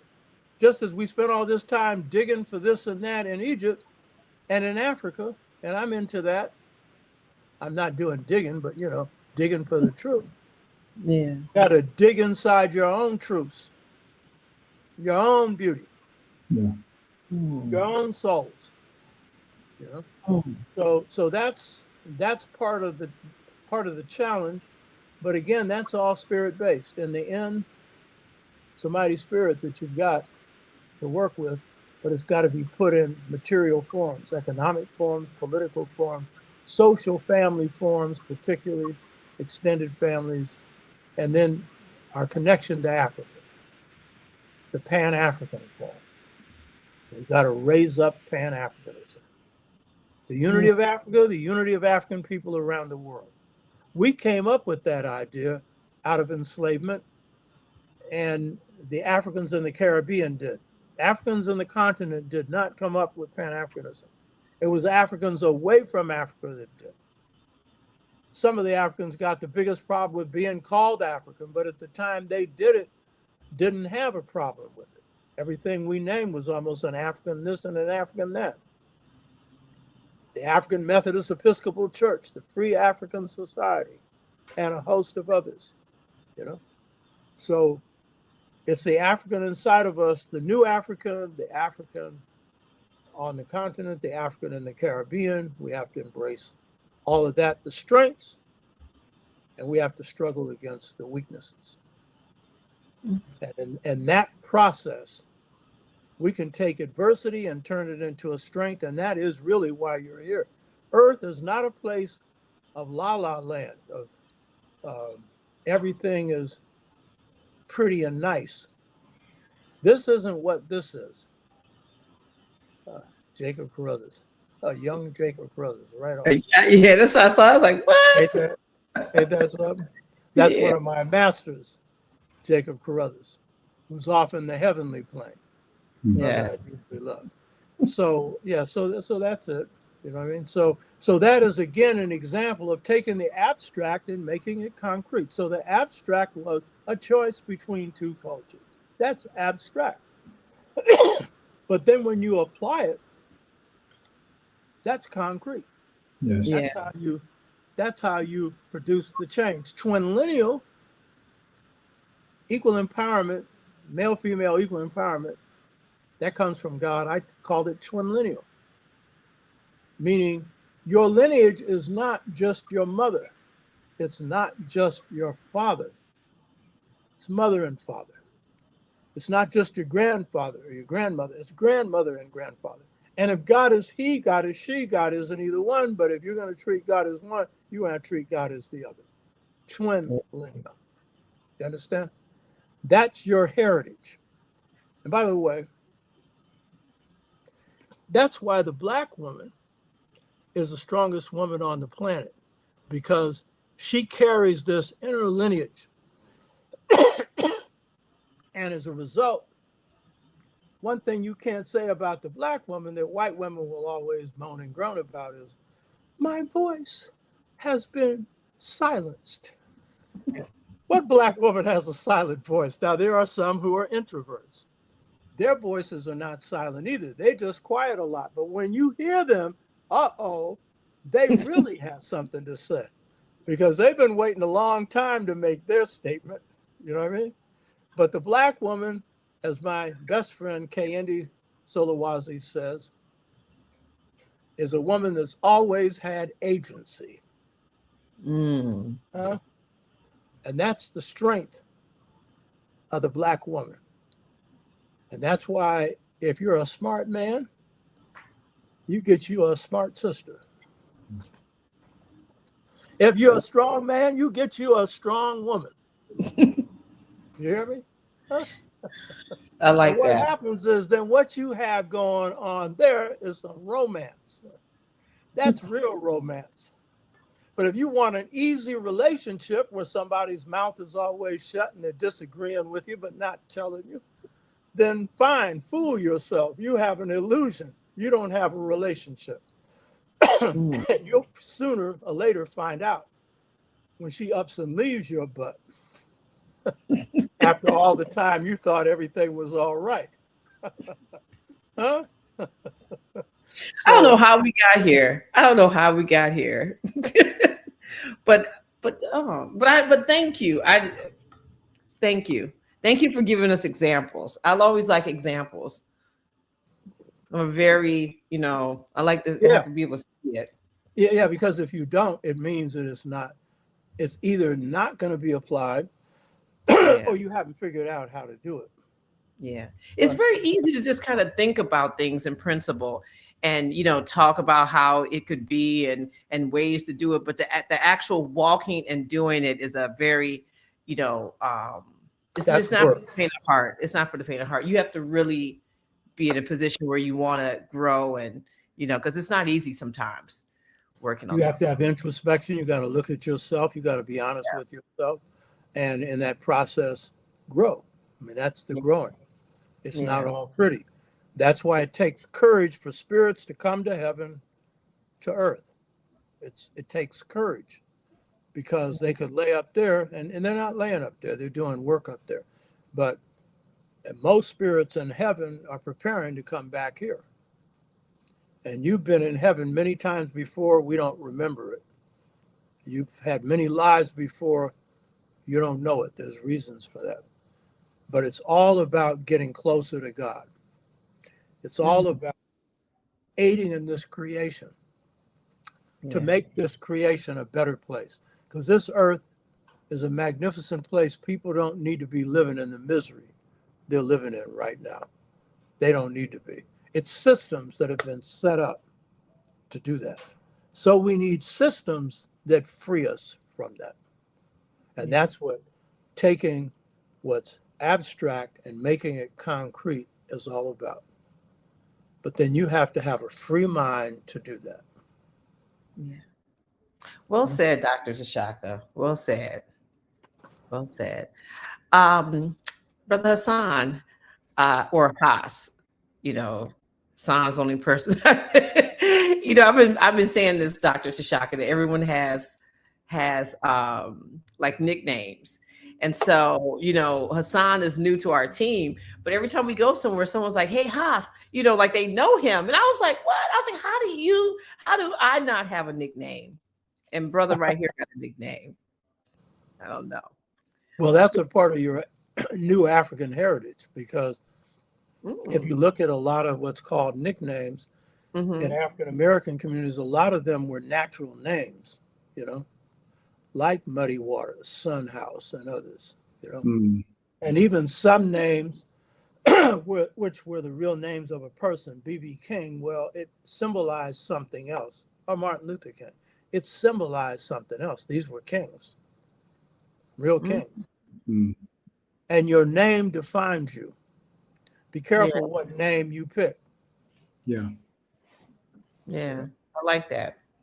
And the people usually, when they're coming up with these cool names, there's a reason. Same with Native Americans. Crazy Horse had a dream, and he was riding this crazy horse, moving in all these directions. And with that, he was given medicine and stuff for how he could stay alive in a battle, as long as he did certain things. Or Sitting Bull, Those are names of nature, Sundiata,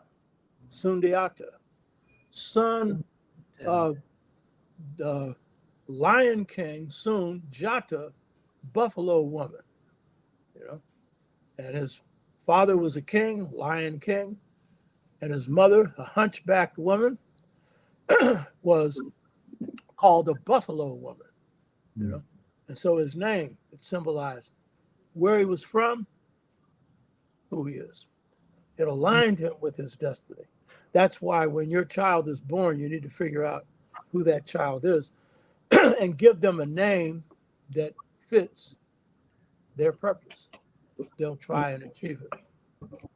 Yeah, I like that. All right. Thank you so much, Dr. T'Shaka. This has been Yes, enlightening. Yeah. appreciate Yeah. I've enjoyed it too. Yeah. And I Listen, we hope took notes. We took notes on all those things you said. You know, I can't get into it right now. We took notes. So now we have, now I don't need to ask you what, when you come back on, like, what should we talk about? Because you've already laid it out for us. I'm just saying. and I would encourage people to watch the Dr. Oba T'Shaka show. Yep. I have Comes on every Saturday at 10, but we have a library of about 250, close to 250 shows. Oh, you up there like with us. That's good. Brother Ugawa, who was the first to sign into this show, has been playing a key role in that.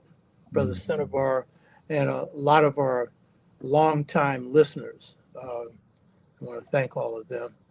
And I've done this, as I know you're doing this, to reach the younger generation and not just to talk to the same crowd, you know. So, and I've learned a lot in the process, just as I learned in teaching. That choice between two cultures came from not having an answer. So, and that produced a book, Integration Trap, Generation Gap, caused by a choice between two cultures. My students, through my ignorance, exposed me to knowledge. And then God stepped in. I like Without that, I wouldn't have even known that I didn't know. That's the worst part of not knowing that you don't know. Huh? Exactly. You don't even know what type you don't even know what type of questions to ask because you don't even know what you should be asking. Yeah, right. Yeah, I've been there. So family, make sure you are subscribed to not only Happy Film, but the Dr. Oba T'Shaka show. And you can just literally just go into YouTube, hit the search menu, and even if you just put in Oba or if you just put in T'Shaka, he is the first page that pops up. So family, this is all about support. This is low-hanging fruit. To subscribe and hit notifications buttons on our YouTube channels. It's the modern day currency, you know, as I like to say, it's the modern day currency. So family, you know, thank you so much for tuning in. And Hassan, you have any words to say? You have any closing words before No, I know this much though. I'm gonna get my Wi-Fi checked out because it's going in and out, and I know I'm missing a lot of good stuff that he's given us. But yeah, you know, I definitely took notes, and I'm definitely gonna put everything into practice that we spoke about because I think it's very ideal that, you know, when we're learning all of this, you know, we're learning it for the moment, and then what do we do with it? You know, we just take it in, and then we just go about our day, and then we don't put anything into practice. So I'm all about putting things into practice. Yeah. Yeah. And the key thing, you know, the key thing is read, because I have a joke, it's half serious. There's 3 nets: the Afro net, the Info net, and the Ignorant net. The Afro net is the conscious Black folks. The Info net is the conscious anybody. And the Ignorant net is exactly what it says. And there's more on that one than any other one. And the corporations that run all of these operations, including the algorithms that are now set up to go against consciousness almost completely, feed that one. They get as many followers as possible for that one because it will sell their products and sell those that they back to do you in. And Peggy Parks Miller, who also watches our show, what's up? and provided financial support. That's what's up.